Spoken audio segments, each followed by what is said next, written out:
No matter how strongly people argue for transparency, the reality is that powerful governments survive on secrets, some designed to protect nations, others created to bury truths that were never meant to surface. And as a soldier in the United States Army stationed at Fort Campbell during the late 1980s, I learned very early that wearing a uniform places you dangerously close to those secrets. Because military life does not simply expose you to weapons and discipline, it exposes you to silence, omission, and the quiet understanding that certain questions should never be asked. And during my 23 months assigned to Fort Campbell, what began as a routine enlistment became the most unsettling period of my life. Not because of combat or deployment, but because of what I witnessed during the long, lonely hours of night duty, when the base seemed to breathe differently, when the roads stretched endlessly through fog and forest, and when the idea of reality itself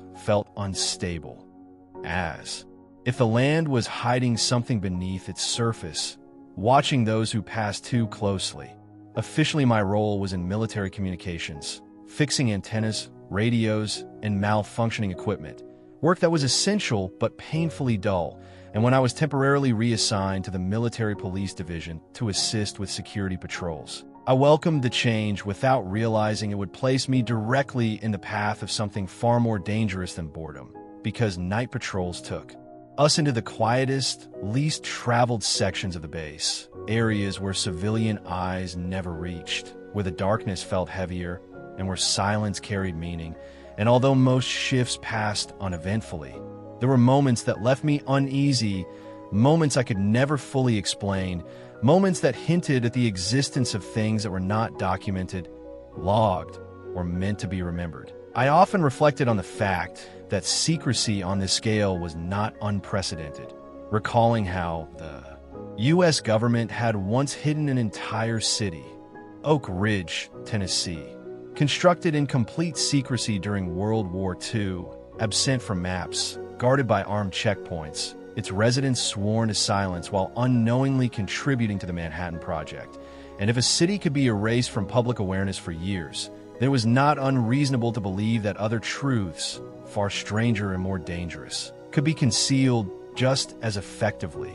And it was this understanding that lingered in my mind on a bitterly cold night in February of 1988, when I was riding patrol with Corporal Lack, a competent and well-liked soldier whose dedication to regulations often bordered on rigidity, a man who believed rules were absolute protections, unaware that rules dissolve instantly when secrets are threatened. And as we drove along the southern perimeter of Fort Campbell, our headlights cutting through thin mist, the radio crackled to life with a call from dispatch, relaying information received from the Clarksville Police Department about a 911 call reporting a small aircraft flying unusually low near the base fence line, possibly crashing within restricted military property, a situation that immediately elevated the tension of the night because civilian authorities could not legally investigate within the base, leaving the responsibility entirely to us. And since we were already patrolling the area, we were ordered to search for signs of a crash,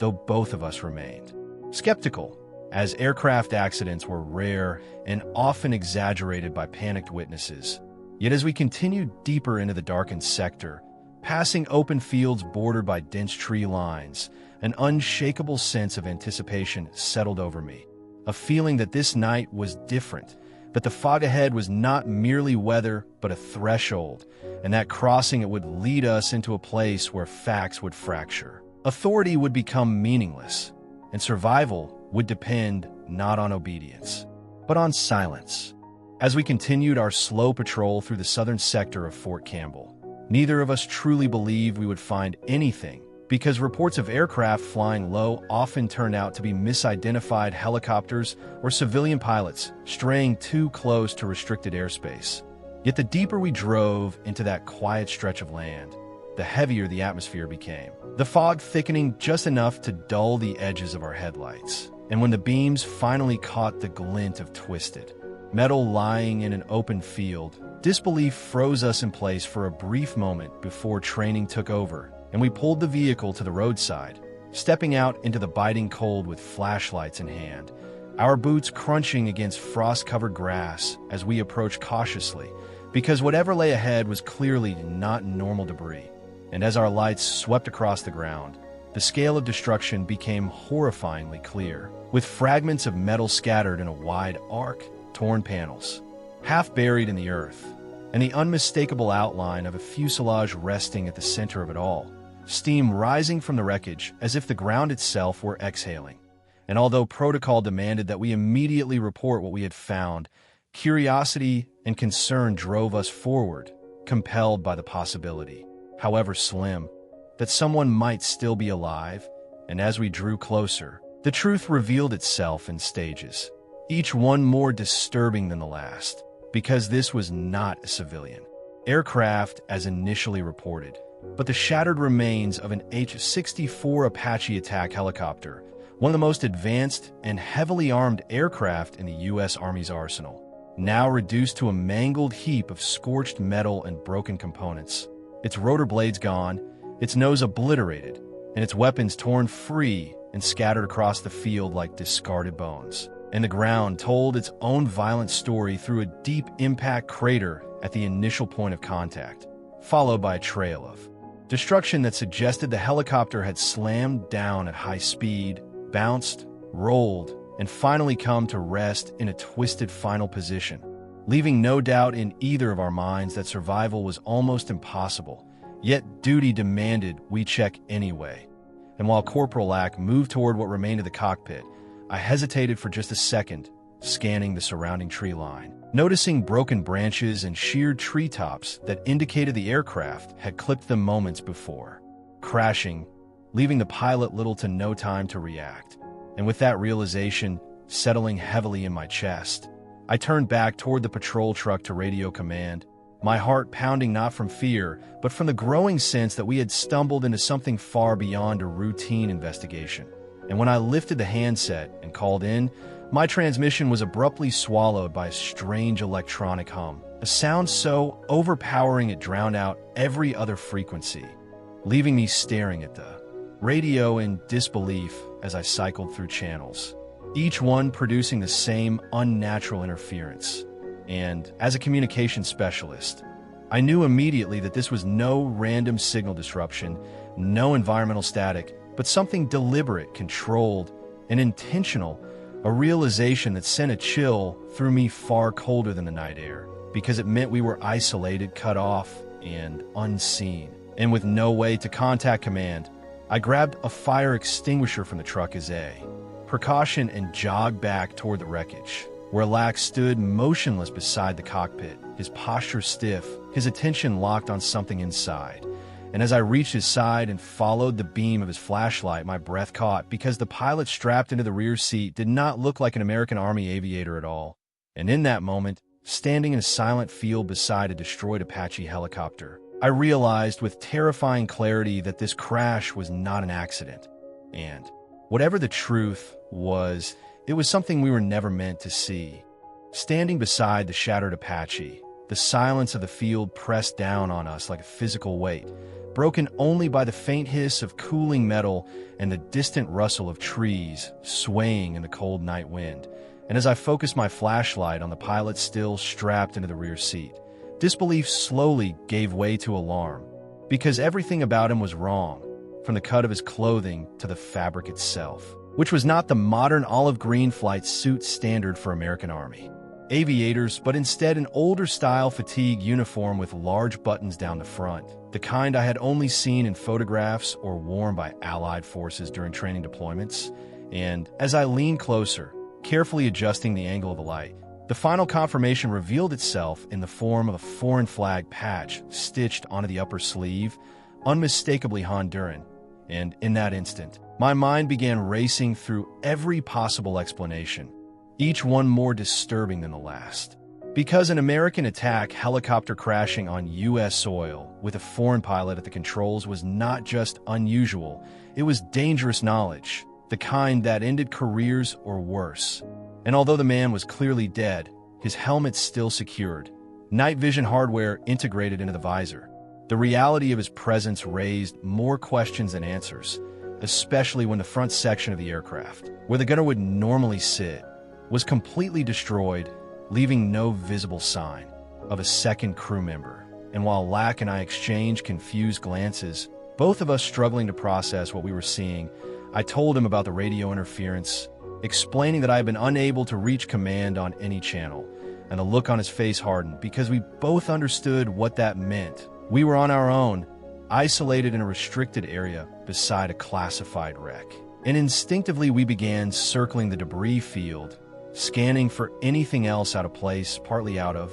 duty and partly because uncertainty demanded movement. Yet every step only deepened the unease, as detached rockets lay half-buried in the soil, unexploded but ominously close, a reminder of how quickly this situation could turn fatal. And with no fuel smell and no immediate fire risk, we decided one of us should remain near the wreckage while the other maintained situational awareness. A plan born less of protocol and more of survival instinct. And it was during this uneasy pause that the night took another sudden turn, as the distant sound of engines cut through the quiet, followed by approaching headlights on the road, their beams growing brighter with unnatural speed, and within moments, 2 Humvees and a larger troop transport truck skidded to a stop near the clearing, doors flying open as a group of soldiers poured out, their movements sharp, disciplined, and aggressive. And what struck me immediately was their appearance, because they wore black uniforms devoid of unit insignia, name tapes, or standard markings, save for a subdued American flag on their sleeves. And as they spread out, rifles raised, scanning the area, including us. With practiced efficiency, a cold realization set in that this was no standard crash response, because no rescue team arrives with weapons pointed at fellow soldiers unless something has gone terribly wrong. And as 4 of them moved closer to us while others secure the perimeter, I felt an unmistakable shift in the balance of power, the sense that we had crossed an invisible line. And when several senior officers emerged from the Humvees, a colonel, a lieutenant colonel, and 2 majors, all similarly lacking identifying insignia, the message became terrifyingly clear. Whatever had crashed in that field was classified at a level far above us, and our presence was a problem that needed immediate resolution, not assistance. The colonel's presence alone was enough to drain the warmth from the night, but it was his expression, hard, impatient, utterly devoid of explanation, that made my instincts scream that we were in immediate danger. And when he stepped forward and pointed directly at us, his voice cut through the air with a command that was not a request, but an order, telling us to leave the area immediately. Something that should have ended the situation right then and there, because regulations were clear and rank was absolute. Yet Corporal Lack, driven by his rigid devotion to procedure, made the worst possible decision at the worst possible moment, straightening his posture and informing the colonel that we could not abandon the crash site until we were properly relieved according to protocol. And the silence that followed was suffocating, as if the entire field had frozen in anticipation of what would come next. And I could see the colonel's jaw tighten, his patience evaporating instantly, because this was not a situation governed by rules, but by secrecy. And when he turned his head slightly and addressed one of the black uniformed soldiers, a sergeant with no name tape, my blood ran cold, because his words were calm, deliberate, and final, instructing the sergeant that if we were not gone in 30 seconds, we would be killed and our bodies disposed of alongside the wreckage. A sentence delivered without hesitation, without anger, as if discussing routine cleanup, and in that moment, any lingering belief I had in safety through rank or uniform collapsed completely, because I understood with absolute clarity that this man meant exactly what he said. And when the sergeant stepped forward and raised his M16, aiming it squarely at Lack's chest, the reality of our situation became unmistakable, as this was no bluff, no intimidation tactic, but a countdown to execution. And while Lack stood frozen, perhaps still clinging to the idea that reason or regulation would save him, my survival instincts overrode every other thought, and without saying a word, without drawing attention, I turned and walked back toward our patrol truck, each step measured, controlled, because sudden movement could be misinterpreted as resistance. And once inside the driver's seat, I started the engine, pressed my foot hard against the brake, and shifted into gear, staring straight ahead at the dark road beyond the headlights, silently pleading for Lack to abandon his pride and get in. The vehicle before the 30 seconds expired, and those seconds stretched endlessly, each one pounding in my ears louder than gunfire, until finally, just as I feared it might be too late, the passenger door swung open and Lack scrambled inside, his face pale, his understanding finally aligning with reality. And the instant the door closed, I released the brake and drove away from the clearing as fast as I dared, resisting the urge to look back, knowing that any hesitation could provoke pursuit or worse.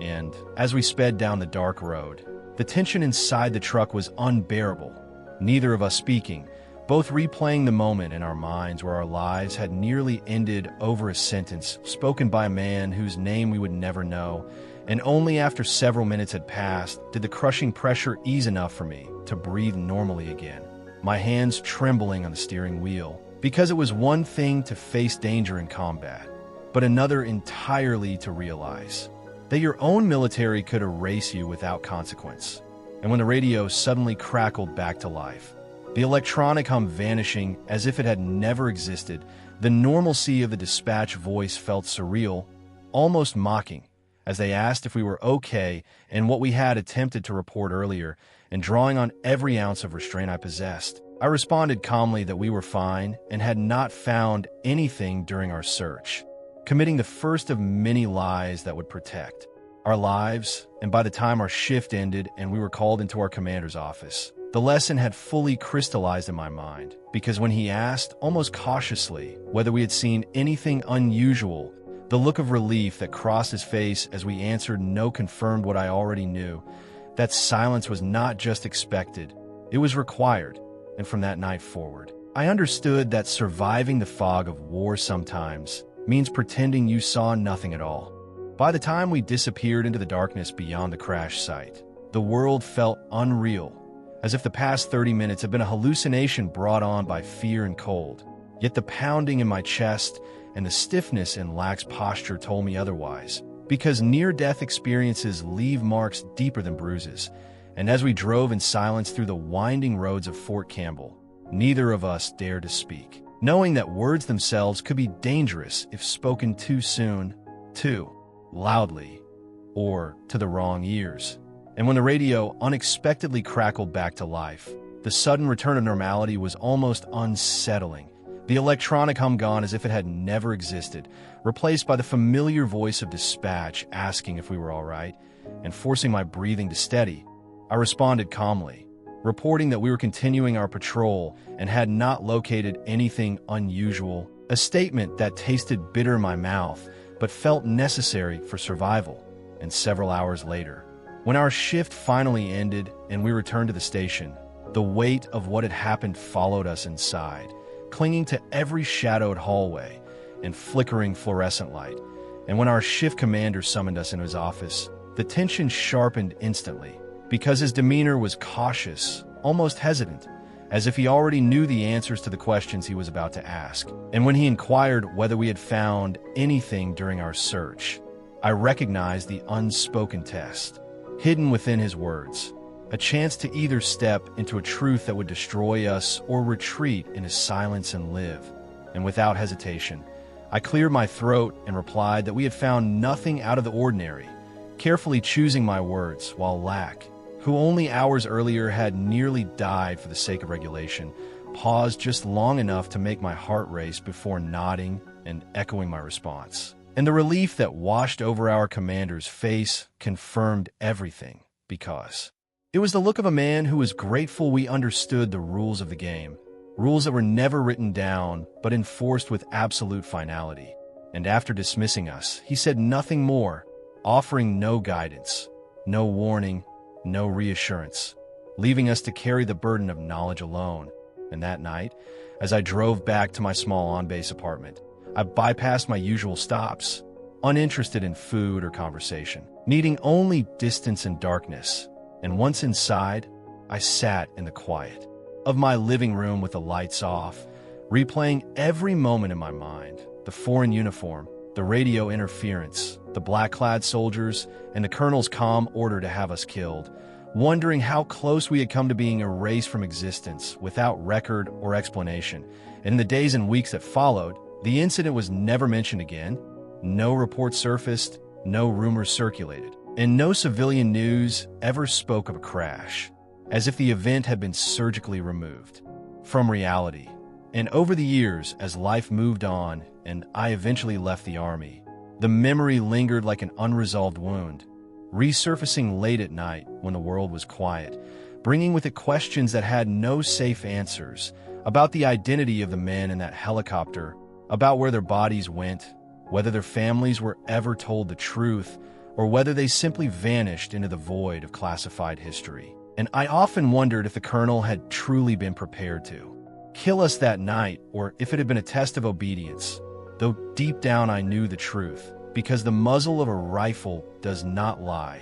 and that realization reshaped my understanding of loyalty, patriotism, and power, teaching me that silence is sometimes the only currency that keeps you alive, and that in the fog of war, survival often depends not on bravery, but on knowing when to forget what you have seen. 4 years after that night at Fort Campbell, the image of a foreign pilot sitting dead in the cockpit of an American Apache haunted me,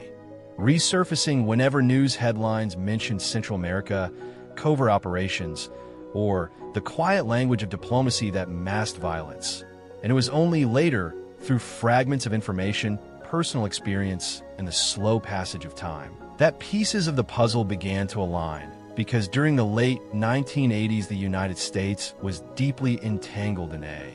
shadow conflict far from its own borders, one shaped by Cold War paranoia, ideological warfare, and the desperate desire to contain communism at any cost, and Honduras stood at the center of that storm, serving as both a strategic ally and a staging ground for operations that officially did not exist, and having been deployed there myself in late 1986. More than a year before the incident at Fort Campbell, I had seen firsthand how American forces quietly integrated with Honduran units, constructing airfields, running training exercises, and preparing infrastructure under the guise of routine cooperation, while in reality building the foundation for rapid military response. And although these missions were described as joint training exercises, the atmosphere suggested readiness for real combat, because everyone understood that the neighboring Sandinista government in Nicaragua, backed by Soviet interests, was viewed as a growing threat,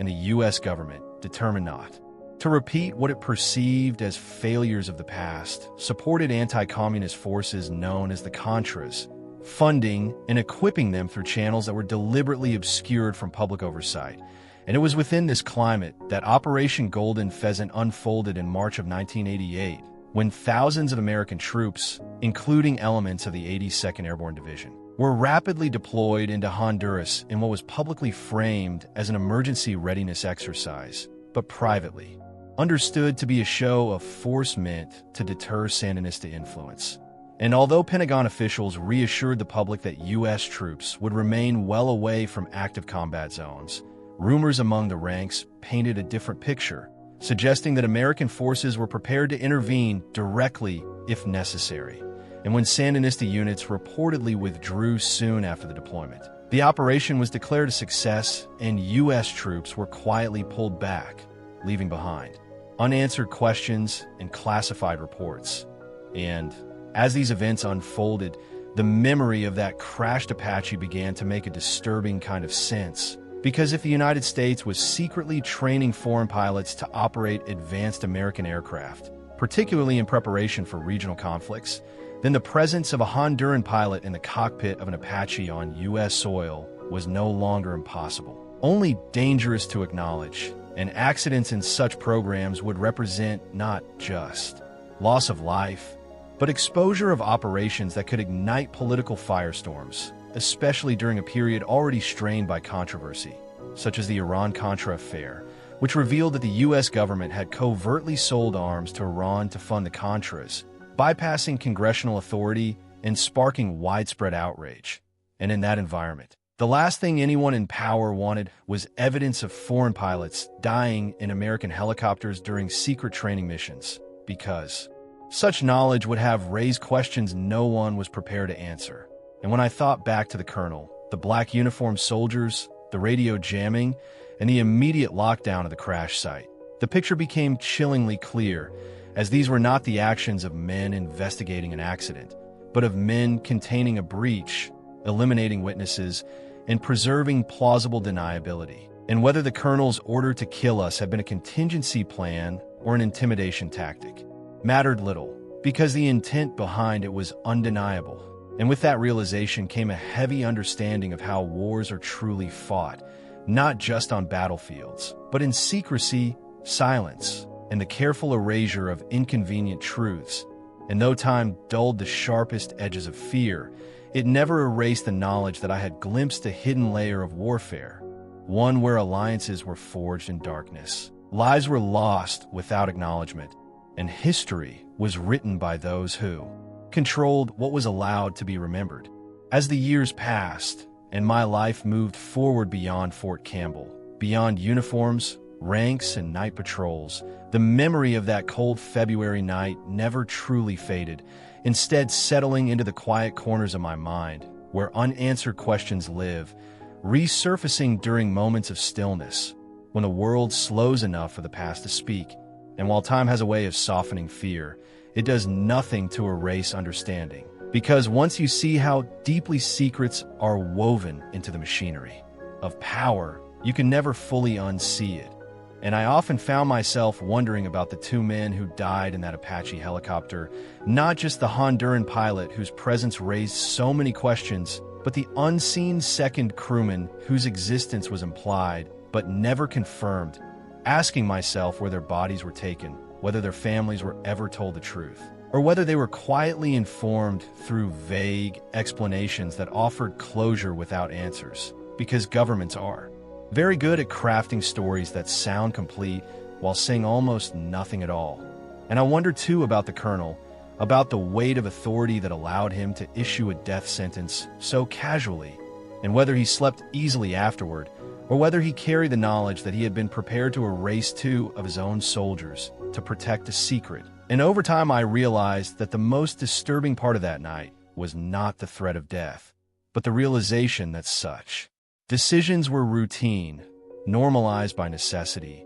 and justified by words like security, stability, and national interest. And as I started a family of my own, those thoughts took on new meaning, because it is one thing to accept risk when you are young and answer only to yourself, but another entirely to understand how fragile life truly is when others depend on you. And in those moments, I felt a quiet gratitude for the instinct that told me to walk away, to choose silence over righteousness. Because had I not, my children would have grown up knowing me only through photographs and secondhand stories, casualties not of war, but of secrecy. And even now, I still question whether the colonel had been bluffing that night, or whether the order to kill us would have been carried out without hesitation, though deep down I know the answer, because power does not bluff when it believes it is unseen, and that truth reshaped how I view history itself, because official records tell only what is permitted, while the real story exists in fragments, in memories shared only when trust outweighs fear, and in the countless unnamed incidents that never reach the surface. And whenever people debate whether governments are capable of hiding massive operations or rewriting reality, I think back to Oak Ridge, to Honduras, and to that field at Fort Campbell where an Apache helicopter fell from the sky and vanished from existence, leaving no headlines, no investigations, and no trace. And I understand that the fog of war is not just confusion created by combat, but a deliberate haze designed to obscure truth, blur responsibility, and ensure obedience. And while I have told you this story now, years removed from the danger, I am aware that even this account is incomplete, shaped by what I witnessed, what I learned later, and what I was never meant to know. And perhaps that is how it is supposed to be, because the fog never fully lifts, it only shifts, revealing just enough for those who step too close to understand that reality is far more fragile and far more controlled than we like to believe. And somewhere out there, buried beneath classified files of forgotten land, are answers that will never be spoken aloud, Reminders that some wars are fought without gunfire, some casualties are never counted, and some truths are meant to remain lost in the fog forever.